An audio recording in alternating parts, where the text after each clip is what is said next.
آگے ہوئے ہوں گے، جس کے دلوں کو اللہ والے کھول دیا ہوگا، اللہ والوں نے کرم سے کھولا ہوگا۔ یہ غلامان محمد کے لیے ہے صلی اللہ علیہ وسلم، یہ خشک زاہدوں کے لیے نہیں ہے۔ یہ جو ہے وہ کوٹ کوٹ پیتیاں تے رب نال گلاں کیتیاں والے جھوٹ بولتے ہیں، اس کا کوئی تعلق نہیں۔ اب آپ ذرا دوبارہ اس حدیث کی طرف آئیے۔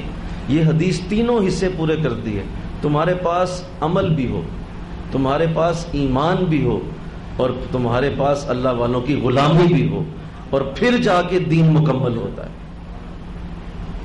پھر دین مکمل ہوتا ہے۔ میرے قبلہ عالم اللہ ساری رحمتیں ابو البیان محمد سعید احمد صاحب مجددی رحمت اللہ علیہ آپ کی قبر انور پہ نازل فرمائے۔ آپ اس جملے کے اوپر جب آتے تھے تو ایک جملہ کہا کرتے تھے، اور آپ کی وہ خوبصورت یاد اور آپ کا وہ خوبصورت جملہ جو ہے وہ دلوں پہ نقش ہے۔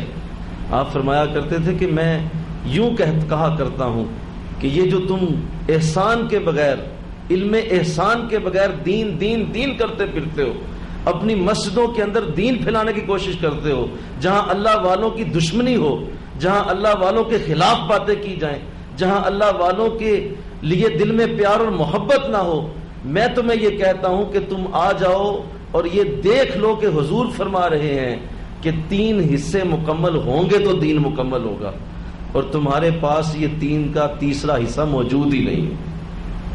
تم اللہ والوں کے خلاف بات کرتے ہو، تم اللہ والوں کو سرے سے ماننے سے انکار کرتے ہو، یہ تیسرا حصہ کسی کے قدموں سے بیٹھنے سے آئے گا۔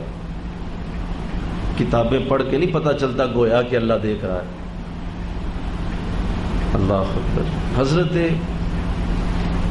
امام اعظم ابو حنیفہ رحمت اللہ تعالی علیہ، آپ جیسا شخص بھی اس بات کو اقرار میں کرتا ہے، اور ساری دنیا کے امام ہیں، اور 25 سال دین کی تعلیم لی، قرآن پڑھا، حدیث پڑھی، بے حد تحقیق کی، ریسرچ کی، بڑی ریسرچیں کرتے رہے، پڑھتے رہے،